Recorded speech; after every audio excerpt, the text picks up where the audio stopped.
So welcome back. It's a very special day. I am joined by none other than Jamie McCreedy. Jamie, welcome in. Thank you very much. So this is actually quite a different sort of unique episode. We are going to be talking all things Mr. Munro McCreedy. So from his life, early days up until now. So Jamie, kick us off. You were born as a triplet, very rare. Very, very true. Very rare, right? And it was actually a natural birth, no IVF, nothing like that. Weird one is though, I think there was meant to be 4 of us. And one of them died prior to the first scan. So it was like really, really early on. But my parents were always told, I think maybe they wanted 4 kids, but they were always told that had they had another one, there was like an 85% chance you could have up to 9 more at one go. Blimey. So yeah, it's quite something. That'd been quite something. Yeah. Well, literally took the words out of my mouth. But like me, actually, quite funny enough, you grew up wanting to be a police officer, as did I. Well, actually, it started off with a firefighter. Okay. In all fairness. And that was because of Fireman Sam and those sorts of like crazy things. And I used to get all the suits. So I used to have all the fireman outfits. Outfits. And then it was police officer, maybe that's because it's a more boy thing to do. I don't know. I don't know why. I think so. But yeah, I think stereotypically that's the case. And also I think I just faded throughout. I don't think my family's got any history of being police officers, but I don't know. It's something I always wanted to do. Yeah, well, so you weren't actually into football from a very early age, but then it was around year 6, sort of 10 years old, that you moved from London to Hertfordshire, and Hertfordshire's got a special place in your heart, as we all know. Your dad tried to get you into football, but you were quite reluctant to do so. Yeah. But then eventually you did, like match tax cards, grew that interest. Well, my dad says it's match tax cards. I don't know what it was. I think it was maybe end of year 5, start of year 6. No, I'll take that back. It would have been maybe year 4 or 5, actually. I'll take that back. And I'll tell you why. It's because I remember seeing these slips come through in school. You get called up for the team. Now, I was never anyone amazing, but I would never get a slip. And I remember that in the year 3 classroom, but let's just say year 4, just because I think year 3 is pushing it a tiny bit. And those match attack cards were pretty cool. I remember actually finding some on the floor in Barnet once, just all over the floor. And I thought they were because I didn't know football then. I thought it was the new season of match attack cards. If I look at them now, they were probably match attack cards from 2007, 2008. Oh, and wow. we were in, I don't know, like 2014, 15 or something like that. 7 years old. Yeah. Maybe the ages are really weird. I remember the first game that I watched, the first FIFA I played would have been FIFA 18. Okay. And I remember Salah scoring a hat-trick against Watford, I believe. Yeah, I think it was his first game or something, right? Yeah, I think at Vickery Drive. 5-0 or something like that. That was one of the first memories I have of Watford playing Liverpool. But yeah, it was those match attack cards. And I remember I always had a David De Gea 100 club, which my mate Ben always wanted to have. And he never got it. Well, he didn't. And then I offered it to him one year. There was like 4 or 5 years ago, and he was like, I don't even want it anymore, mate. Oh, really? After all of that? Yeah, after all the, please can we trade? I never traded, but you know. No, I didn't trade either. No. What I had, I kept to myself. Absolutely. And I'd often in the binder of things, I'd show I'd have like 12 Mustafis. I would just show Yeah. Bronze, silver, gold, man of the match, tackle. Yeah. But then it started to get a bit stupid. Maybe in 2018-19 when they changed like the manufacturers identity of them, manufacturer maybe it was, I don't know. And now they have like icebreakers and all this sort of thing. Hot, cold, diamond cards, there's too many. But all it does is money, because then the kids got 4 of the same player, but another 4 get released. It's like, now I've got to get those 4. Yeah, it's all clever marketing. It is, absolutely. So like me, we were never considered one of the top guys for football. Yeah, that's true. But we've always delivered some special moments on the pitch, as did you. Well, that jumped ahead a tiny bit, because as I said, when I first played in primary school, this is in Finchley, in Barnet, where I grew up, I would say that it was pretty interesting because there was always players that were better than me, but I don't remember being anyone amazing. But I always remember that I'd score a few goals at break time or lunchtime. And I remember asking this girl once, and I remember her name, but I won't say. And I asked, I said, when the ball goes out for like a throw-in, how do you know where to retake the throw? Like, how do you know where to throw from? And she never gave me a straightforward answer. I never quite understood. And then it was the offside rule. Another memory was someone turned around to me, and I remember his name as well, and he said, do I give... We were doing like a game in the class, I think year 5. Do I give a yellow card for offside? And I didn't have a clue what offside was. And I didn't even know what I was running the thing, but I was. It takes a while to grasp that rule, the offside rule. It does. But then once you know it, you know it. Of course. But... yeah, it was one of those memories. I remember scoring. I always remember. I've still got some of the trophies now. You'd pay to play with a PE teacher after school, and I remember again. I was always a bit upset. I never got caught up for the team, but looking back, I was nowhere near the best. But I don't know. I always put a shift in, I think. Absolutely, that's the main thing, and also the main thing in schools that you just enjoy it. Yeah, it's true. As we've had many guests on the podcast, actually, I remember Rojas said the first thing that he was ever told by his dad was to go out there and enjoy it. Yeah, and that's what he stuck by his whole career. On the topic of playing football, Hertford Town was your first proper club, if you like. True, but it was quite a rough environment. Yeah, no, well, it was. It was. I remember a lot of people that were in the team, and that was during SATs, so it would have been year 6, which maybe altered the story a tiny bit of when I started to get into football properly. I don't know if we stayed in London, had I would have stayed or joined a new team. But with Hertford Town, it was one of those things where it was my first introduction into the football scene. It was the only year that I've never been top scorer, but I was second. Scored a free kick, I remember that. I don't remember too much. I know we lost a lot, and it was quite clear because the manager was, and bearing in mind we were, what was that, 11 or 12? Mm-hmm. Yeah, the manager was swearing left, right, and centre. But actually, one of my best mates, his dad was also the coach there as well. And when he was there, it's just more of a relief. He is a really, really great guy. But it's unfortunate that the other coach maybe took it a bit too seriously. And I remember actually one game, and maybe it was a case of a younger team, so it would have been maybe the year 5s joined up with me in year 6 for one training session. But we sort of, I don't know why we did, maybe it was like we trained on a Tuesday, but we did like a Wednesday fitness session or something. And I remember this kid played in a game with us, and I took the ball off him, but he passed it to me, and then I went through a goal and scored. And even his dad in this team full of year 5s called me out from the whole team, saying like, "You took the goal of my son," etc. It's really pathetic stuff. But as we'll go on to mention, without maybe jumping too far ahead, we go on to see that there are quite a lot of people that probably shouldn't be in Sunday League where they are. Absolutely, 100%. But did that sort of shape your understanding that coaches differ, and they really do differ? Yes, and actually I went, again, this is sort of jumping ahead, so I'll save that story for later, but yeah, it makes sense because I think the younger you are, you should have a more of a nurturing environment. And I'm not quite sure if pay to play was the best way to start off in year 6, in all fairness, because there was never really like a school, I mean, there was lunchtime football, but then, and as this is probably with schools up and down the country, primary and secondary school, is eventually football gets banned for some reason. Always did for me as well. Too violent, side tackles are banned, all of that sort of stuff, which is ridiculous. Well, we played on concrete, and it was like a slope. So if you're shooting down the other end, if you go in luck, aren't you? Yeah, it's a tough one. Absolutely. I remember one year, just to say quickly, we had like a big barrier. So you know those fences, but underneath they've got like a big water holder to hold the fence down. Yeah. This big concrete pitch all around, probably the size of like a 6-a-side pitch or something like pretty big. Actually bigger than 6-a-side. What's below 11-a-side? 7. I mean, right. And I remember they all fell down once, and then we never played again. Yeah. Just because of that? I scored from a corner once, but they weren't too happy. I was about to say any special memories, but that sounds like one already. Well, yeah, I remember I've scored, which people maybe would deny, but I scored a goal in primary school from a corner, and then when I joined my other team later on down the line, I scored from a corners then as well. Okay. I don't know how, I don't know why, but it just sort of always went over the keeper. Sort of thing. At that age, they tend to do, don't they? Big, like fairly big goals, quite small, quite small keepers. Yeah. But look, you've had other spells in football. Am I right to say Benjo, the first spell, was before or after your start of radio? I'd say before. Okay, so talk to us about Benjo, because that's another club that has special memories for you. It is, yeah, it does. The first year that I joined was pretty good. The reason why I joined was because I joined my new school. Obviously, there's only to mention where we went to school, but yeah, that was good fun. I always remember it being just a great environment. But weirdly enough, again, there was one coach there who was brilliant, unbelievable guy. But then there was another coach who eventually sort of left, I think on his own terms. But again, it was 1 minute you have a great coach, and the next minute you have a coach who was there for maybe, I don't know, his son or the daughter or whatever it may have been. But yeah, it was great memories. I don't remember achieving too much in that year, just being the top scorer by far. That's quite an achievement in itself. Yeah, it is. And especially in what would it have been, my second year in football. Yeah, second year in football. Yeah, it was pretty good. I remember I always had this like sort of an addiction on the old pitch. It was an 11-a-side, but it was like a smaller version of the pitch, to cut inside on the left-hand side and shoot, and it would go in the top corner. And I wouldn't do that every week, but like every so often I'd do that. It'd be like, yeah. The speciality skill comes out, absolutely. But that's the thing, I think in Sunday League, there's always that one sort of player who's got that one skill, and it always works. Even if you think about Jeremy Doku, he has that little trick that he does, and it always works. So for you, I suppose that was something which all your teammates recognised, that was the McCreedy skill. Yeah, but the McCreedy skill is probably my pace, which is now no longer here. True. And my strength, which is slowly but surely edging away. But I think I always put in a fight. I always really, really cared. But, sometimes I got ahead of myself. So, again, without mentioning names, there's been situations where I've really, really gone berserk. I've gone, like, mental over the game, get this guy off, why is he in the team, etc., etc. And I sort of take a step back now and think, well, you learn off those mistakes, although people might not be as good as you, or you might not be as good as someone else, you and that team together.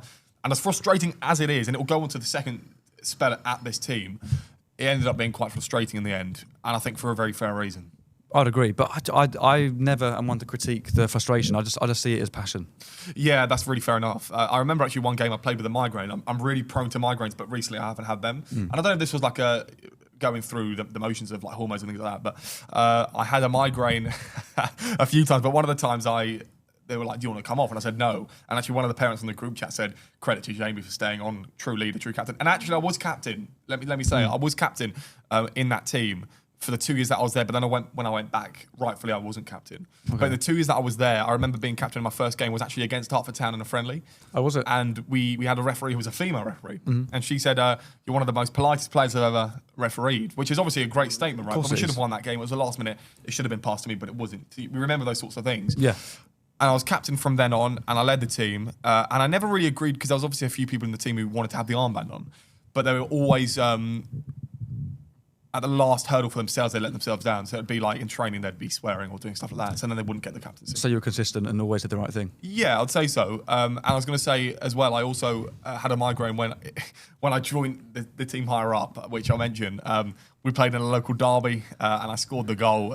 It was, well, actually, can I explain it now or are we moving on? Yeah, what? Is it Siberians? Yeah, it was the Siberians. Go on then. And we played against the local team, and there's a build-up in school for weeks when we play them, for absolute weeks. And because all these lads in school were playing them, playing me, were playing, because they didn't know anyone else from the school that I went to. So it was just you me. v them. It was. And there were so many people, and through the corridor it'd be like, oh, fucking hell, Jamie, we're playing you on the weekend, here we go, whatever. But a lot of the lads maybe I was a bit frosty with, and I don't know why, maybe it was for various reasons, but a lot of the lads I also got on with, and there's been a few times. So the first time that I can remember, I pretended I was injured. I was like, lads, I can't come. Like I sent a picture saying I've got like a bad leg or something, and they believed it.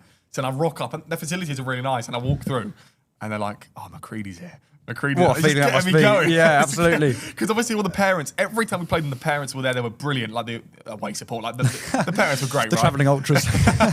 but the team that we played were really, really good with their support, like wherever they go. So they have really good parents.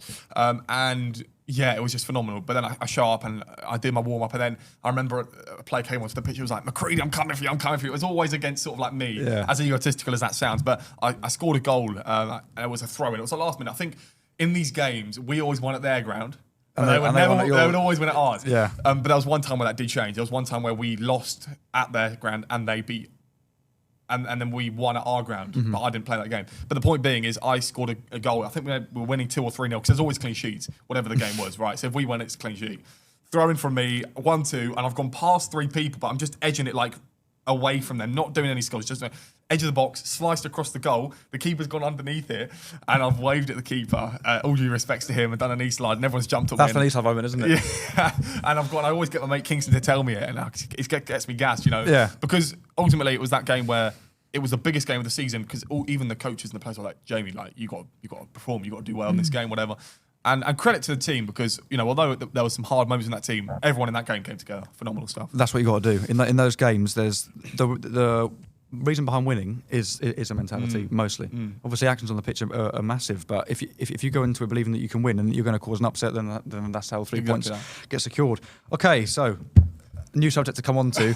You're known in the radio world, the podcast world, everything in between. So 13 years old was a start of radio, a special start for you, but thanks to your head teacher.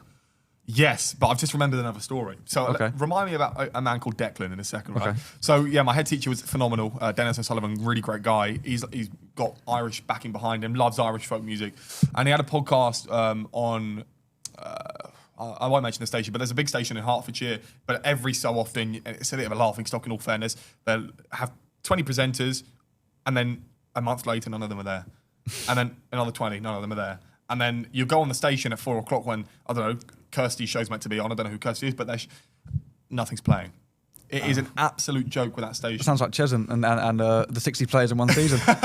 Well, it is really like that because, and maybe it was due to sponsorship. I think the guy, because I went for a meeting and I sort of made a show that I'll do. And I ended up doing it, and within 2 minutes, he was like, you've got the gig, whatever. And he had this, it was sort of like in his house, and he had this whole studio there. And it was a really great setup, but my head teacher was there, and he left after, he was one of the people that also got sort of removed for, I don't know, it may have been obvious reasons for him.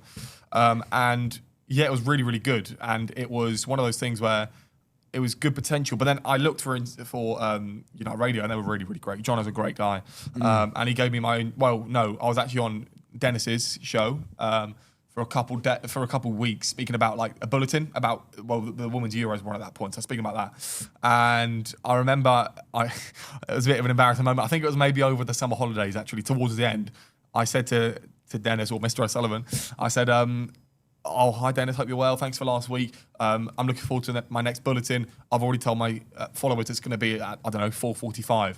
And he sort of reined me back and he was like, well, Jamie, it's my show. Stay on your lane. Yeah, stay in your lane sort of thing. And I remember seeing him back on the first day. I think it may have been year 9. He was like, clear the water, mate. Nothing's wrong. Okay.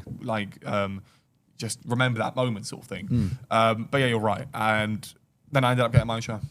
And that's sort of the light bulb moment when you realise the original format started to bore you over time, but then you thought, well, actually, I can speak about football, which is what I love to do. Putting radio and football together, your two strengths as one. Well, let me just mention Declan. So there's a man called Declan Jardine, and this is a really important thing. So obviously, like GoFundMe and just giving pages, things like that. I set up one. And I'd forgot what the purpose of it was, but the purpose was to basically get podcast equipment, actually. And I ended up getting headphones, a monitor, microphone, some other bits as well, maybe like the desk. I don't know what it was. No, it wasn't the desk. But point being is Declan. So I got maybe £10 from my dad. It was, I think the goal was like £500.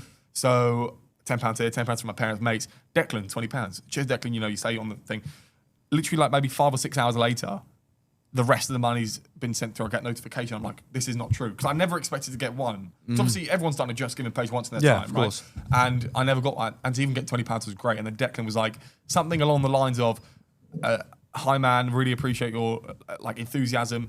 I think someone, unfortunately, maybe passed in his family and he got money from that person. And he was like, I need to put it into a good cause and put it into investing in my future. How nice is that? Yeah, unbelievable. And I've always wanted to say that because it's one of those stories where I think it's really important that Just Giving pages are there, but you've got good people behind it. And I did the right thing, which is I've tried to stay in contact with them and talking through what I've done. Of course. But going back to your point, if you want, maybe want to ask the question again. Well, I was going to say, well, no, actually, just before I do say that, that's what, hang on, I've lost my train of thought now. No, that is something that is so selfless as well. Yeah, because really he's not family, but he's thought, obviously, for all he knew, you could have been saying it just as an excuse and actually kept the money for yourself. Well, that's the thing. I didn't want to beg or ask people for money and not show a receipt of some kind. I don't think that's fair at all. I think if my money's going towards something, which is what we'll talk about to go on with Kenya in a bit, is people need to be shown what their money's going towards. Absolutely, yeah, 100%. So the question was, you obviously the original format, you started to realise if you combine football and radio, then you can create something even bigger. Well, fortunately and unfortunately, I was speaking to my mates about this then, and I was thinking, lads, I'm not really a fan of this. I'd come home on a Sunday and just sit there, and if it's a pre-recorded show, everyone knows out there, if it's an hour show, you're taking it 2.5 hours to do it. And I'd just be reading off Sky Sports, just reading their articles, whatever. And I remember speaking to my mates, I was like, I've come back on a Sunday, I've got to do this, and it's not the funnest of things. And then I spoke to my parents, I was like, there's no way you're quitting. And it's one of the only times where they say that. It's one of the only times that my parents say, you are not. There's not even a negotiation in this. Yeah. And then I ended up getting someone called Alex Tatnell on from Australia, and he was a goalkeeper coach. And I remember in science, and I always sort of had like a few bickers with teachers here and there about my future because I was really passionate about it. And I remember in science, I had it on my phone. I had LinkedIn up on my phone speaking to some of these people. And to get my first interview was unreal. I was nervous. I don't think I showed my face for that interview. I didn't. And actually, I think prior to that, I did an interview with John Aravosis, who's the guy in America speaking about the war in Ukraine. I didn't show my face in that either. But then what really kickstarted it off was the main man himself, Jordan Gibbs. Yes, the main man himself. He, I remember speaking to him. He actually, if I'm right in saying, he actually inspired me for this whole project in some way because he sent me something along the lines of, "Hi mate, great to connect with you," or something like that, a really basic thing. And this is what I say to you. So I would have probably connected with maybe 500 or 600 people at that time, 500 or 600 coaches, managers, goalkeepers, whatever it could have been. And I remember thinking, I was like, why is he reaching out? So anyway, I reached out to him. I was interested in getting him on and sort of building the podcast from that. But I always thought to myself that that moment is really important because why would you connect with people on LinkedIn if you're not going to speak to them? Well, there you go. Exactly. And obviously, you've made those connections, and over time, you've built them up, and then you've got, how many episodes did you say that you've got? Inside the Mind you've done? Because we're going to come on to that very soon. 110, maybe? 110 episodes. Yeah. Well, there you go. So that is a message then to obviously anybody else that's got those connections to make the most of them. Yeah, it's true. I always tell people around here to just make the most of your connections. I mean, there's people that you're going to connect with that I'm never going to meet. But I also wouldn't limit yourself to an Instagram or a LinkedIn or a TikTok DM or whatever, because all these platforms, there's people that are on there that would be willing to do stuff. Yeah. But there's also, okay, well, I'll speak about that in a bit as well. But okay. Yeah, sure. Well, time is flying. So let's get on to something major inside the mind of. Yeah. Very, very, very good. I'm a big fan of it, to be fair. So talk to us all about that. I think you're the only fan of that. But no, I really appreciate that. It's Inside the Mind of the podcast where I interview someone from every country in the world. Well, I don't know how hard North Korea is going to be in places like that, but we're gonna cross that bridge when it comes to it. But at the same time, I haven't really turned too many people down. I've turned a few people down. I think that's fair enough. But for the most part, people that are coming and willing to come on, I can understand trends now. So if someone tells me that they want to come on when I first ask them and then they don't get back to me, they don't want to come on. Yeah. If I've got a girl currently who's like quite persistent in wanting to come on, she's dedicated. Dedication's really important. Absolutely. And yeah, so I've interviewed some people who maybe aren't the best in front of camera. But you know what? That doesn't only teach them something, it teaches me something. It teaches me how to be better. It teaches me how to be a bit more persistent. Instead of asking them what their favourite goal to score is, what's your favourite meal deal? Do you know what I mean? Things like that. It's like icebreakers in a way, isn't it, as well? Yeah. But sometimes the ice is a bit too thick and you can't break it. That is true. I mean, have you ever had, without naming names, any guess where that's happened? Yeah, I mean, I can't think of any of it, but yeah, there's definitely some. Yeah. And yeah, there's been a few. I mean, even if you go back to some of the early ones, for example, you can see how much I've changed. I used to have my phone actually on you can get a camera via your phone. So it won't be your laptop camera, but you can get your phone as your camera. Okay. So I'll have my phone down here and I'll be like, my laptop's there and I'm like, if I look there, the guests can see I'm looking at them sort of thing, but I'm not, I'm always looking away sort of thing. Oh, okay. So now I've got my webcam, I'm just like staring down at that. Yeah, well, I think they'd rather that though than be looking away, because to them they could think, well, you're not interested anymore. I do find it quite hard though to, I wouldn't say turn my back, but I find it quite hard to not stay in contact with some of these people. I think some people that I've spoke to are phenomenal.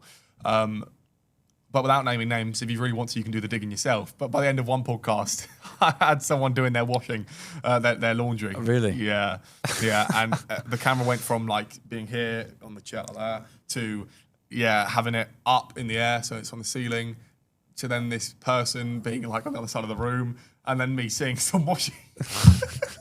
It was pretty bad, but I don't know. I didn't really think about it. It's not what you want though for a podcast, is it? If you're going to come on a podcast, you treat everyone with respect. Yeah, I mean, I'm not sure you can get much conversation out the ceiling tiles anyway, can you? I didn't get much of a conversation out of the person. Sorry, you took the words out of my mouth. First milestone would obviously probably been 100 subscribers, and then it grew to 250 plus, and I imagine now it's even beyond that.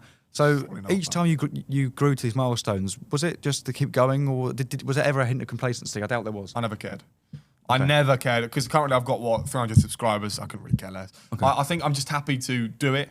Every person that I interview, whether they're playing Step 7 or whether they're playing in the Premier League, is a contact. Yeah. And and I always think to myself, and this isn't much of a thing about me, but you could put it into this perspective of, if I'm not going to get a chance from someone in the big corporation, whether that be on TV or radio or wherever, I'd like to give someone, although my platform's small, I'd like to give someone who plays in Step 7, who's 17 or 16 years old, the chance to come on. And they might not be the best speaker, but it's giving them experience in media, and it's also going to give them experience speaking to me. I'm interested. It's now got to a point where I'm so interested to speak to someone who's played in Italy, Macedonia and Albania, more so than just playing in Spain. Yeah, exactly, because there's so many different stories to tell. There's different cultures of football. The intensity differs so much between leagues to leagues.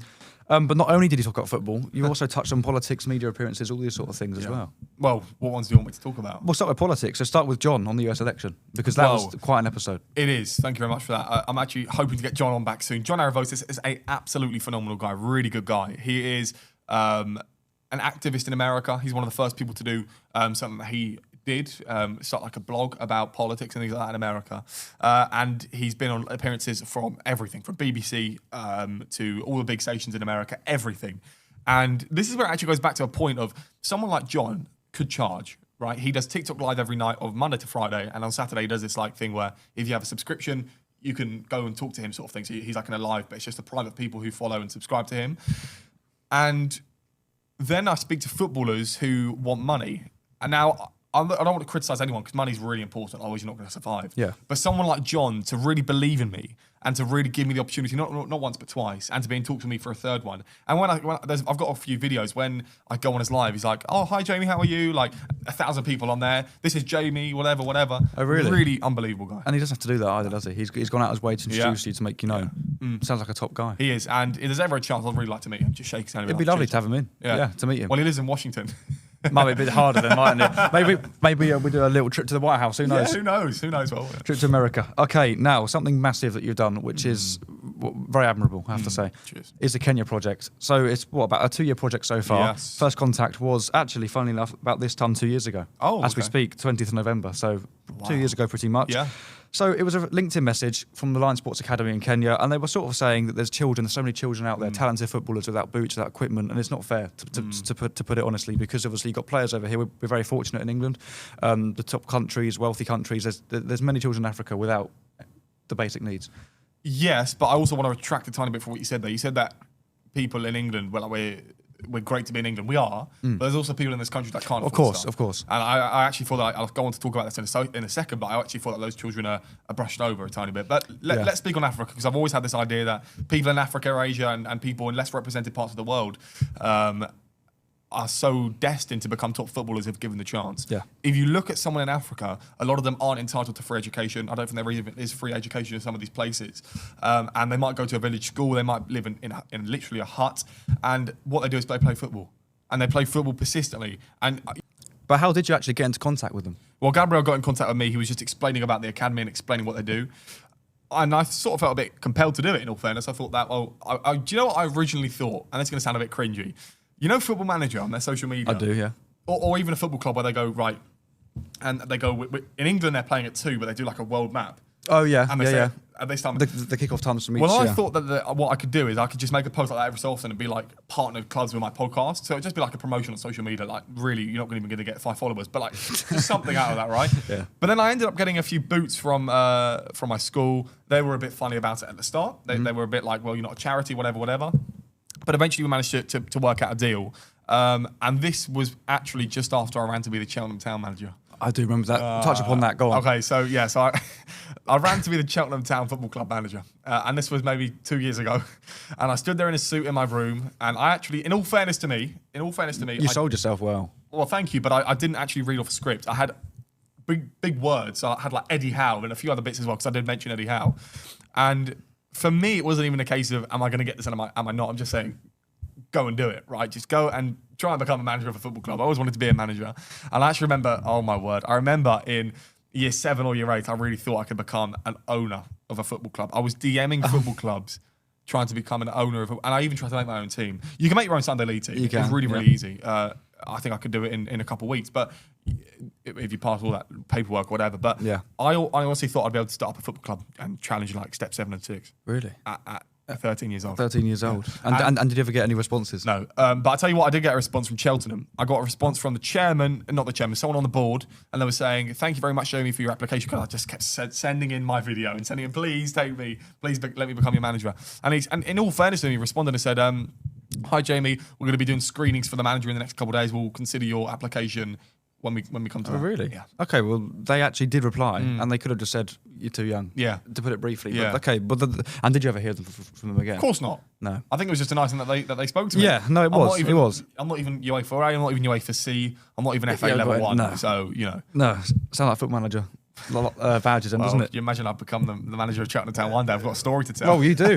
And that, do you know what? That's one of those funny stories where in 20 years' time, if you were, you could genuinely go back and say, all those years ago, I ran to be it. Well, it's still the pinned video on my Instagram, I think. It is still there. I'll go back and watch it a few times. Do. Sometimes, yeah. Hello. Anyway, Yeah. right. Back to Kenya. Yeah. So you successfully gathered 55 pairs of boots and some additional clothes as well. Well, yeah, it was only a couple clothes. It was off a few people. You know what? I originally wanted to do like a non-school uniform day. Everyone pays £1 or a mufti day, as you call it. And people can come in. I've never heard that term ever. But Really? Never. And people can come in and pay £1, but they wouldn't do it because I'm not a charity, which I actually feel a bit let down by, in all fairness. You think they'd support you for yeah, that? I think that I was sort of expecting. And they were very, very, this person deals with it, that person deals with it.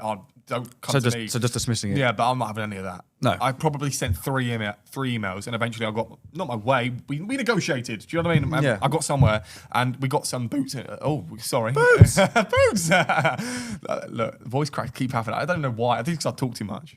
Who knows? Yeah, Maybe. Well, it's part of me. But yeah, anyway, and then the second year I did 117 pairs of boots. That was through this incredible place here. People donated a lot of money, which helped towards shipping costs and things like that. And it's great to see what children...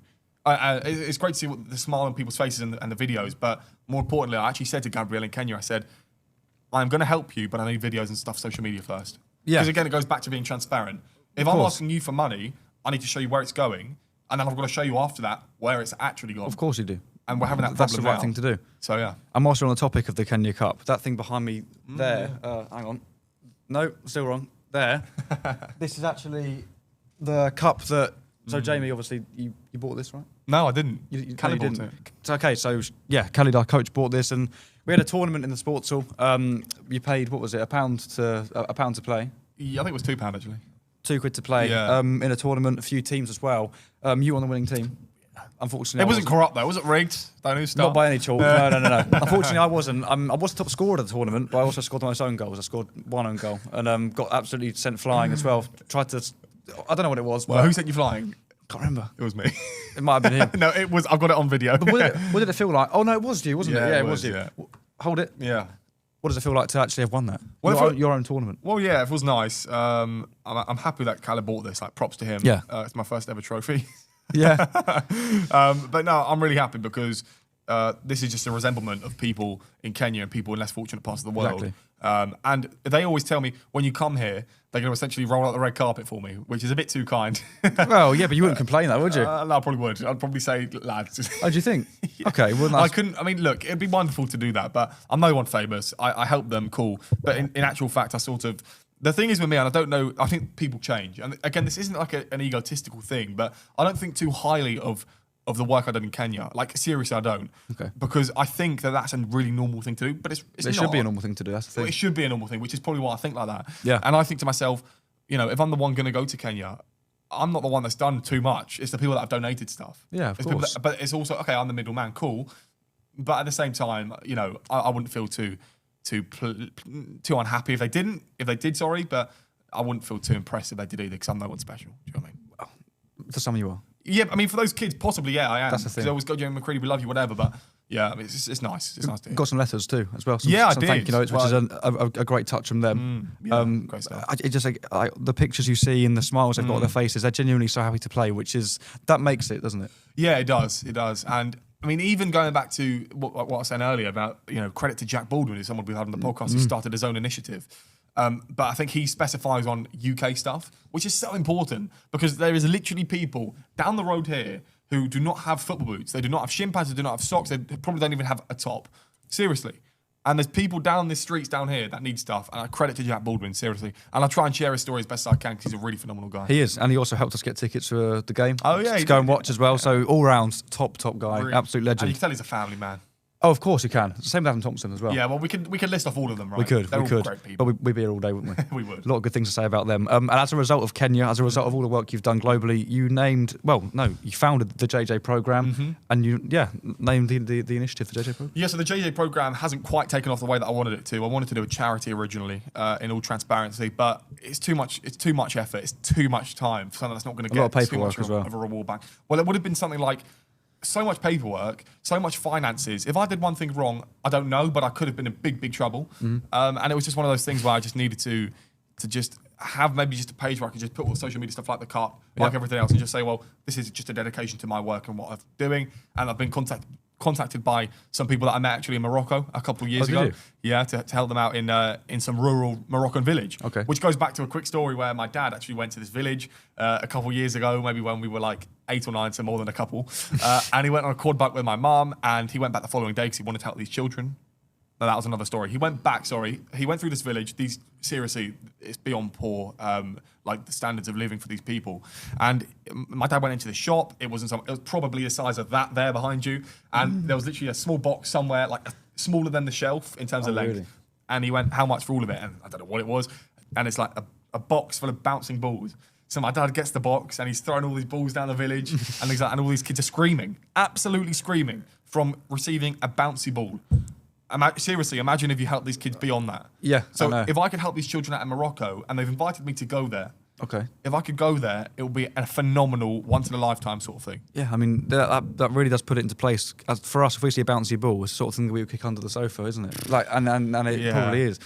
But it's just, again, it shows how much they appreciate the little things they have, and it's very little, It's so unfortunately. true. So isn't true. it? But you've also had some personal challenges yourself. A few things to touch upon. So last last June, your mum did have a heart operation. Yeah. So, but obviously, I remember we were talking quite a lot during that time because I also had a sad event myself. You did as well. It was a tough month for both of us. But this isn't about me. This is about you. No, so. well, sure, mention if you want. Well, save it for next week. Next week we'll come on to that, unfortunately. But yeah, so your mum's obviously operation was delayed multiple times. Didn't help because that just meant they'd be in the forefront of your mind for longer and longer and longer. But talk to us about that because that kind of been easy for you and your family. Well, you know what? My mum's an actress.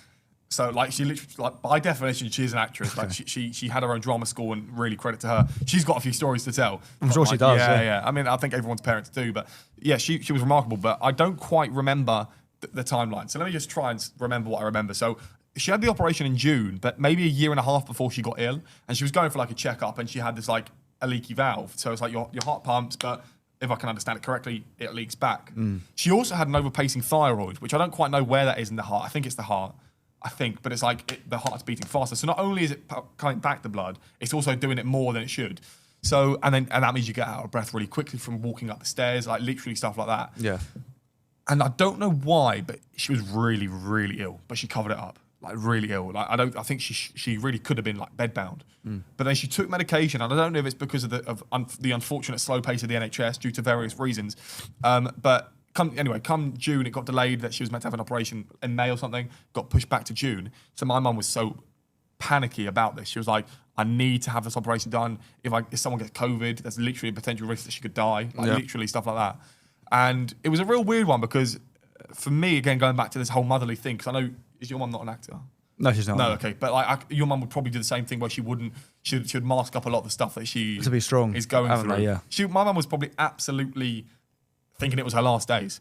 Seriously, she was probably thinking that, and I was thinking that in all fairness. And I actually, you and I credit everyone who was helping me at that time because I wasn't having sleepless nights, but I was certainly having emotional days because it was one of those things where. So let me talk about it. So the run into that, my mum got taken into hospital the day prior, but not only that, the ambulance was called on her twice. Oh really? So there was one time where I got a phone call and it was, hi mate, we just had to, and I was like, what the hell's going on? To be honest, I had to call the ambulance on your mum, and I was thinking she had a heart attack, like literally at home. She didn't, and credit to the NHS that both times that they've come, they've been phenomenal. And my mum, credit to her, she is just like, she can have a conversation with a wall. Like these NHS paramedics probably thought they were having the time of their life with her because she was allowing them to have the toilet to themselves, have a cup of tea, like literally all this stuff. I mean, they probably turned down the cup of tea, but it was just, I think my mum is the sort of customer you want. Of course she is, 100%. I mean, I've met her many times. I can say that she's a truly wonderful woman. Yeah, no, I appreciate that. I'm sure she'll watch this. But so I remember she went into the hospital the day prior, and I remember my dad driving her, and she was maybe an hour away in the car. And this is the time that Jota sadly passed away. I remember, I think the day prior to her coming back, Jota passed. And so obviously that's another really sad month. But I remember my sisters, when the door shut, they were like, shit.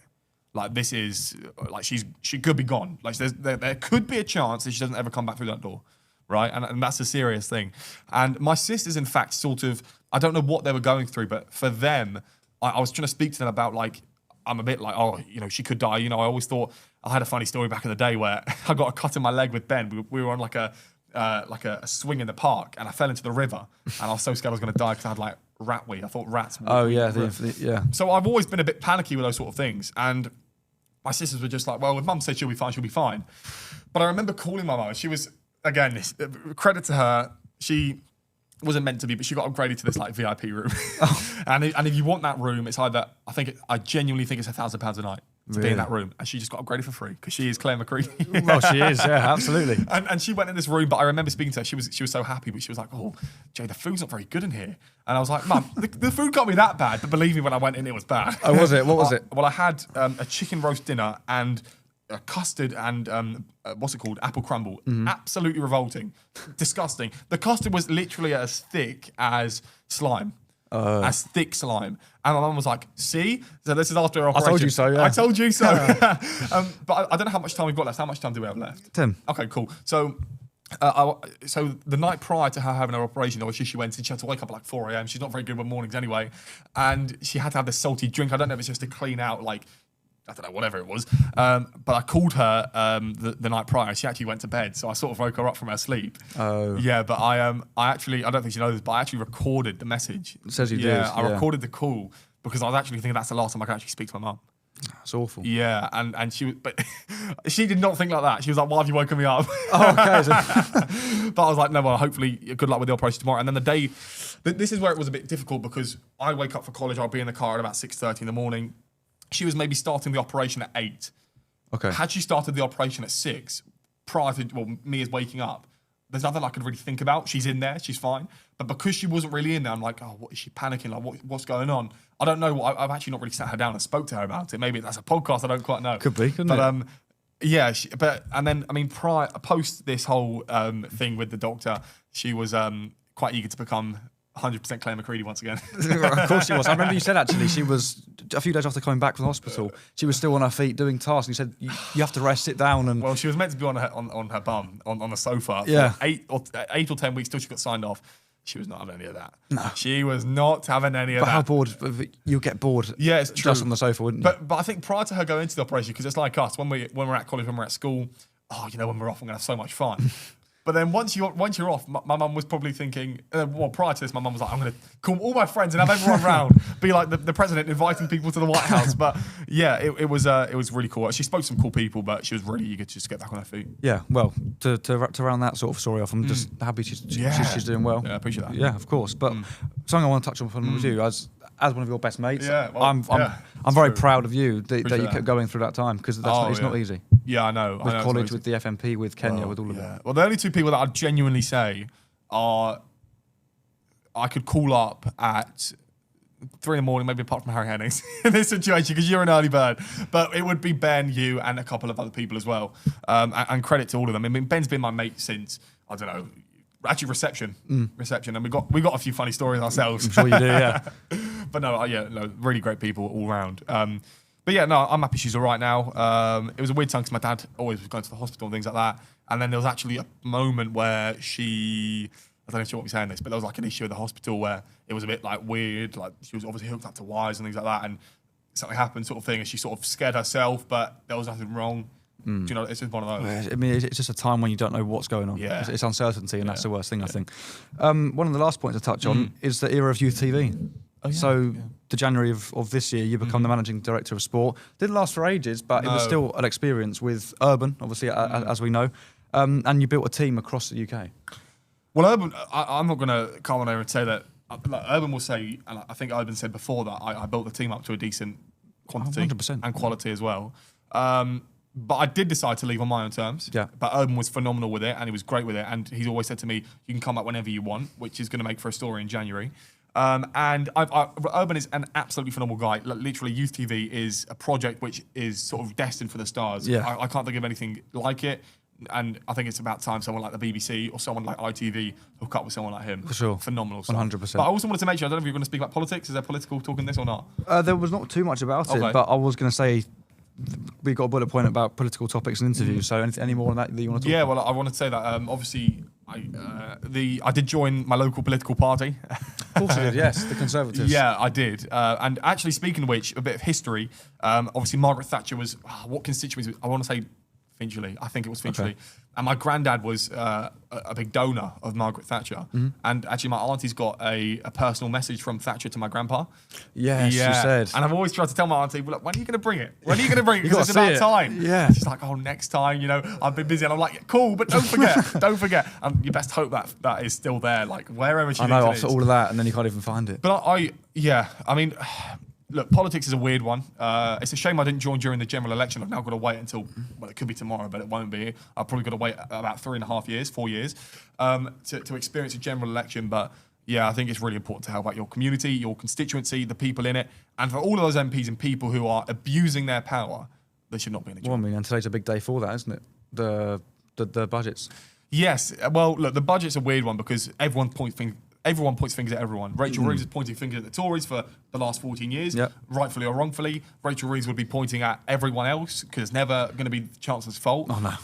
But I don't know if they timed it well. No, I don't know. But it would have been quite nice had they raised all the taxes, right, done whatever they had to do, and then coming into a Christmas break, brought down the taxes just to make it a bit easier for families this Christmas. I don't know what the whole thing is, but that would have been a nice thing for them to do. It just seems to me like it's plagued with... which, I mean, it probably always has been, but it's going to be plagued with this is going to get tax cuts only for a certain amount of people, or tax rises for most. Yeah. The minimum wage is going to go up. Cool. Yes, it will. Yeah, but not much. But it's like 50p for someone under 18 or something like that. It's, it's not a lot, but I just feel like maybe politicians should give tiny bit more back. I don't think they do enough. I really don't think they do. I agree. And I also think it's too general, like too localised. The fact that your local councillor has a lot of power, more than you believe. Oh yeah, More than you 100%. They'll be deciding the council houses, they can be deciding so much stuff, whereas the MP is more of a voice in Parliament. So if you want to talk about something on a global scale or on a national scale, you go to your MP, whereas something on your local level, if you want a tree to be planted there, you go to your councillor. I think it's a bit too localised, but I'm not quite... You know more than I do. Well, I don't know on that this much. topic. Yeah, but, no. I mean, it's the mayor of Epsom, actually, where I live. I don't know exactly how he is, but he's somewhat married into my family, or integrated in my family somehow. And I've had a few chats with him, and he goes back, he said, at my funeral, he said, I'm going to have someone mention, he said, the first person that ever questioned me was me, because I said to him, what do you actually do as a mayor? And that was me as 5 years old. The first thing I said to you, I said, what does a mayor actually do? No way. And I questioned it. And I think it's quite funny now, 10, 12 years later, we're sat here talking about the same topic, but it's obviously got so much worse since then. Yeah. What party was he? I don't remember. You don't remember. Well, that's the thing. I mean, you've got Mayor of London, you've got mayors like that, right? But I wonder what the Mayor of Epsom does. I don't know if he has as much power as Sadiq Khan in London. I don't think he'd have as much, no, because Epsom's obviously... But surely a mayor's a mayor. Well, that's another way to look at it. Yeah. But, same as that. I mean, my granddad was always big in politics, always the Conservatives. Have you voted? Have you voted? To all my family. And it was always the Conservatives, never anyone else. And your uncle was the same, or your great uncle? Isn't he the same? My great uncle. He's quite heavy on voting, or is... Yes. That's true. That's true. Yeah. My great uncle. I spoke to him the other month, and yeah, he's the same. I think a lot of people, I think it's really important to vote. I think that especially with women, you voted for the rights, people fought for your rights to vote years and years and years ago. And even if you look at America, and we are going to get it here soon, but if you look at America, you've got pro-abortion and against abortion. What rights do you want? But it's up to women to decide what they do with their body. But that's one argument in itself. But then the other argument is religious reasons and things like that. So I think for anyone to vote is really important, but especially when that whole topic, abortion, is really down to the women. I think that women should vote. If you're involved in it, you have to vote. You do. Yeah. At the end of the day, it's the woman's job almost. Like you have to have your vote in there somehow. You can't moan. You can't not have it about something that you haven't voted for. Yeah. No. Exactly. I mean, even if you voted and you've lost or whatever, I'm sorry, but you have to vote. It's really important. I'm sure we could go on about this all day, couldn't we? Many other topics, but that has been quite a conversation. Did you enjoy it? I loved it. I mean, look, I've known him about just over a year, is it? Yeah, a year and a half, maybe. But there's a lot of things that we unpacked I didn't know. Oh, okay. Like what? Well, obviously, more unique stories about footballing. Yeah. I didn't know about your mum's, obviously, operation into that detail. Yeah. Many things, but it was fantastic chat and a pleasure as always. So, yeah, Jamie, thank you for that. Well, cheers, mate. It's not long until we do one about you. It's going to be really interesting. Looking forward to that. Hear about your stuff. And, thank you very much. Thank you.